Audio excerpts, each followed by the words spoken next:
There are those who spend their whole lives seeking respect, yet build their careers on making others fear them. Some join the force to stand for justice, but over time, through pressure, anger, and loss, forget who they once were.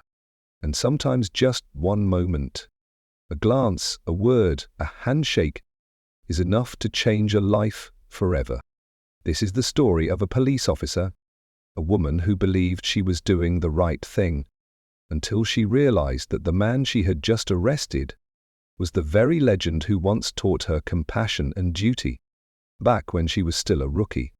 This isn't a tale about kicks or the strength of fists. It's about how a heart learns to listen again, and how a hero, without lifting a hand, can inspire a generation to change. Santa Mesa, a town neither big nor small, nestled on the southern edge of California, where autumn arrived as gently as a breath. Yellow maple leaves barely had time to fall before the wind carried them past the glass windows of the central train station, where Police Chief Donna Callahan had begun her day for the past 25 years.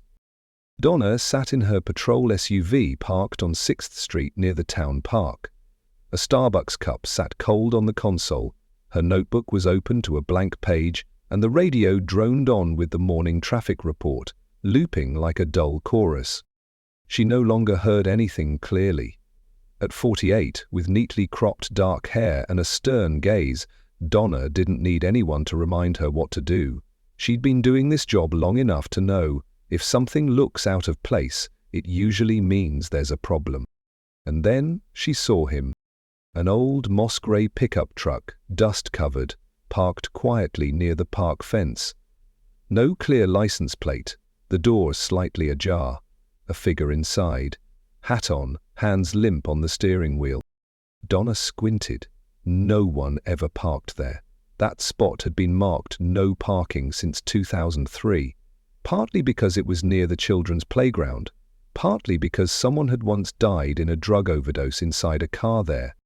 Suspicious, Donna muttered. She started her engine, honked twice, then parked right behind the truck.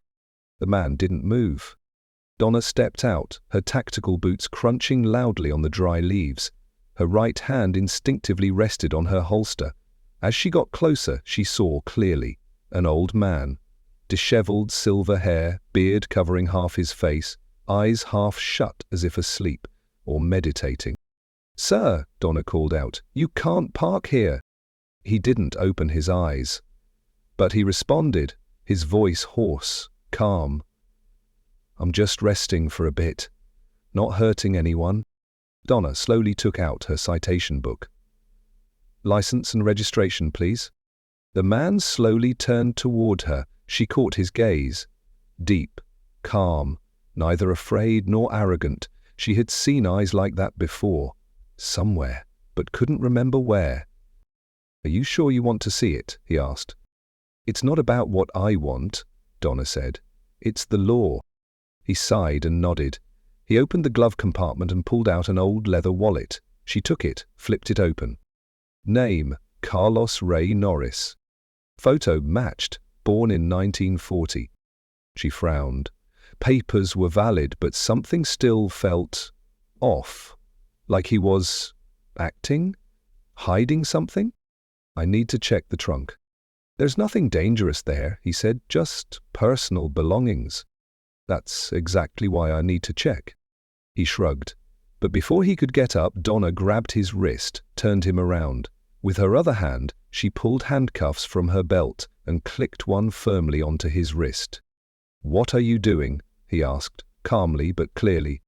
"You're under arrest for disorderly conduct and failing to comply with police orders." I didn't resist. I didn't refuse. Donna tightened the cuff another notch. The SUV rolled towards Santa Mesa Police HQ. The air inside the car was heavy. The man sat in the back seat, silent. Donna glanced in the rearview mirror and saw him staring out the window, distant. Something felt wrong. She began to feel she'd gone too far, but professional pride wouldn't let her stop halfway. To stop would be to admit she was wrong, and Donna Callahan never admitted she was wrong.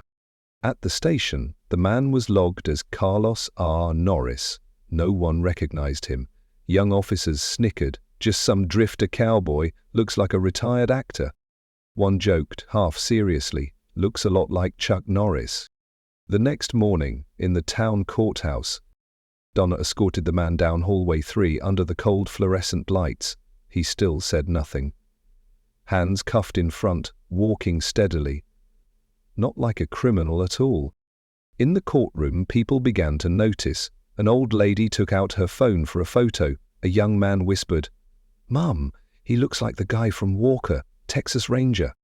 Judge Elias Granger, a Mexican-American who'd served 12 years on the bench, studied the defendant. His hand froze as he reached for the gavel. "Donna," he said, "do you know who you've just arrested?" Donna froze. Her heart pounded. Her hands trembled. "This is Carlos Ray Norris, also known by the name we both grew up with." He turned to the man. "Chuck Norris." The room went silent. Donna's hand dropped. The cuffs clanged onto the cold tile floor. She looked at him, truly looked at the man, not the suspect. He wasn't angry, just sad. "I've trained thousands of police officers," he said. "I didn't teach them how to fight, I taught them when not to fight." Donna couldn't hear anything clearly anymore. All sounds blurred. Only one sentence echoed in her head. "You just arrested a legend. The one who first taught you about honor." A week after the court hearing revealed the true identity of the homeless man, Donna Callahan stood at a crossroads. Local media didn't press the story. Chuck Norris made no statement. No lawsuits, no social media, no drama. Everything faded into silence. And that silence unsettled Donna more than anything else. Inside a yellow envelope left on her desk, she found a small, handwritten card. "If you still want to understand what true strength is, I'll be waiting at Lone Rock." Below was an address in the arid highlands of Texas. She didn't know what compelled her to drive 5 hours straight to that place. Maybe guilt, maybe instinct, or maybe a forgotten part of herself calling her back. The gate to Lone Rock Camp was made of old white-painted oak. Hanging on it, a single sign read, "Strength with Wisdom." Donna stepped out of her car in plain clothes. No weapon, no cuffs. She felt light and strangely hollow, as if she had just climbed out of a trench. Chuck Norris stood waiting in the red brick yard beneath the main house's porch. He wore a grey t-shirt, khaki pants. Nothing in his outfit suggested he was the legend once featured on hundreds of police training posters for 3 decades. Only the eyes that had seen through the pride of thousands, remained unchanged. "Welcome to a place where no one calls you officer," he said, voice warm and low. "I don't know what I'm looking for," Dawn replied. "That's good. The ones who think they know are usually the ones who need to relearn the most." Lone Rock had no traditional boot camp male classroom, no desks, no projectors, no shouted commands. Instead, there was a wooden dojo with tatami flooring, a small vegetable garden out back, a carpentry shed where a few boys carved picture frames, a training yard where teens practiced slow, steady movements. Every morning at 5 a.m., Donna woke to meditate in silence with the others. No lesson plans were handed out, only a handwritten note each day. The strongest person isn't the one who hits harder, it's the one calm enough not to need to. On the 3rd day of training, Chuck asked the learners to pair up and practice force redirection, a technique that uses an opponent's energy to guide, not resist. Donna was paired with Luis Rangel, 19, a boy she had arrested 2 years ago for petty theft. She had slammed him to the ground in front of his crying, pleading mother, all because he pulled his hand back. Louise looked at her, said nothing, and simply nodded. "Pretend I'm a punching bag," Donna said, coldly, defensively. "You're not a punching bag," Louise replied. "You used to be the person I feared most." They began training. For the first time, Donna allowed her hand to be led rather than clench. When Lewis gently pushed her shoulder, causing her to lose balance with surprising grace, she realized something. Falling without feeling shame was something she'd never experienced before. That night, Chuck invited her to sit on the stone bench behind the dojo, overlooking the sparse valley and a sky full of stars. "Why did you become a cop?" he asked. "I wanted to keep people safe," she said. "Protect the weak, stand between the good and the bad. And now I stand between paperwork and protocol. I no longer see people, only charges." Chuck said nothing. He pulled a pocket watch from his shirt and flicked it open. Inside was a photo of a boy around 10 years old. "My son. He died in 1993.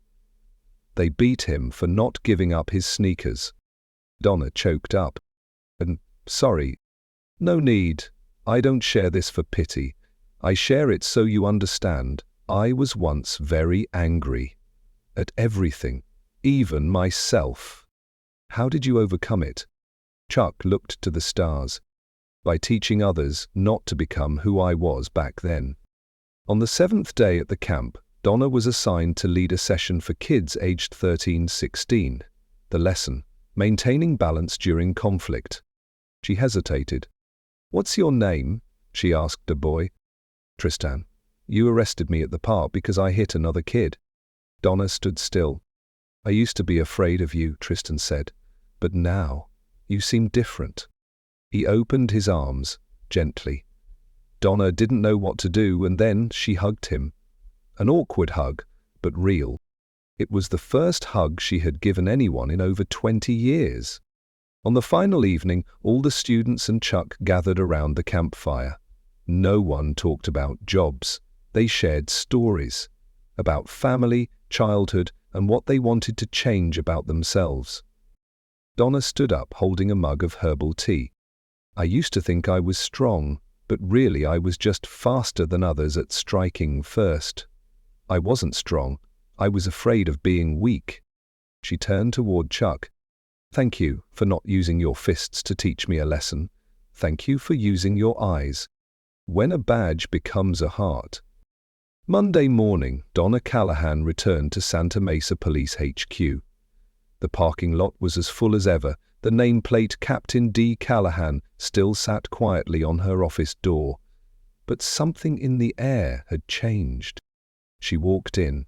No loud greetings or sarcastic remarks like before. Some co-workers glanced up, then quickly looked away. She knew word about Lone Rock had spread.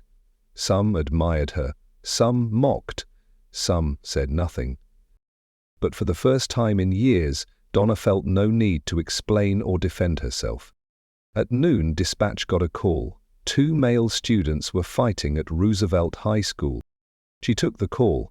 Normally, Donna would have rushed in, sirens blaring, separating the crowd by force like a routine drill.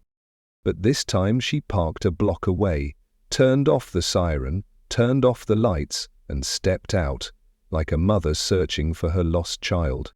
When she arrived, the 2 16-year-old boys were still squared off. The crowd fell silent as soon as they saw her. "It's her again," one of them whispered. Donna stood tall, hands in pockets, no radio. She spoke gently, not with force. "Kevin, I remember you. Last week at Lone Rock you did great." Then turned to the other boy. "And you? I don't know your name yet, but if you're willing, I'm ready to listen." No one moved. Kevin lowered his hands first. The crowd dispersed. No cuffs, no threats, no citations. Just a woman who had relearned how to be human. Weeks later, Donna was invited to speak at the State Police Academy where she had once trained. She stood in front of a room full of recruits. No script, no slideshow, only one photo on the desk, a shot from Lone Rock, where she was being flipped to the mat by a 13-year-old boy. She spoke. "You'll learn how to restrain someone, how to secure a crime scene. But today I want to talk about something not in the textbook. How to keep your own heart safe. A badge can make others fear you. But if you let that fear blind you, You'll stop seeing the person behind the anger or the pain behind the shouting. Donna didn't want to stop at speeches. She proposed a new class at the precinct, non-confrontational communication, for officers who wanted to relearn how to de-escalate without threats or force. The first week, only 3 signed up. One of them was Officer Luke, who had mocked her for years. By the 3rd week, there were 10. A young female officer approached Donna after class and said, "I used to think I had to be as tough as a man to do this job, but I never let myself be soft until I saw you hug that kid at Lone Rock." 6 months later, Chuck Norris called. "Donna, I've got a 14-year-old boy named Matteo. He's stubborn. Won't listen to me anymore. I think maybe it's time he had a different teacher. You think I'm up to it?" "No, I know you are." Donna drove to Lone Rock again, but this time not to learn, to teach. Matteo was withdrawn and defiant at first. He yelled, punched the heavy bag, threw things. Donna didn't scold. She just stood there, waiting. One day, he screamed, "You don't understand me." Donna knelt to his eye level and said, "I didn't understand myself for 25 years, so I can wait a few more days to understand you." Matteo cried, then hugged her like a mother he never had. 1 year after the arrest that rocked the town, Donna was honored at the Community Guardian Awards ceremony. She stood before hundreds, but gave no speech. She simply reached into her pocket, took out her old badge, now polished, and said, "I used to wear this like armor. Now I wear it as a reminder." The audience rose in applause. In the crowd, Chuck Norris sat quietly, nodded, smiled. Donna's story isn't just about a cop who changed. It's about a person who relearned how to see others with kindness, about a world that needs fewer handcuffs and more hugs. True strength isn't power. True strength is having the courage to admit you were wrong and the willingness to start over. Some mistakes, if led by ego, can leave a stain that lasts a lifetime. But when you stop at the right moment, when you look back with humble eyes, that same mistake can be the beginning of true growth. Donna Callahan didn't lose her badge. More importantly, she found the heart behind it again. As for Chuck Norris, he didn't need to use his legendary roundhouse kick. Just a word, just a look, was enough to teach a generation that true strength is not in a clenched fist, but in a compassionate hand willing to let go. If you've ever lost your way, if you've forgotten why you started, I remember, there's always a chance to begin again. Start by listening. And sometimes, a single apology can change a life forever. Thank you for listening to this story. If it moved you, share it so others may awaken too. And never forget, being strong doesn't mean being hard. It means knowing when to be soft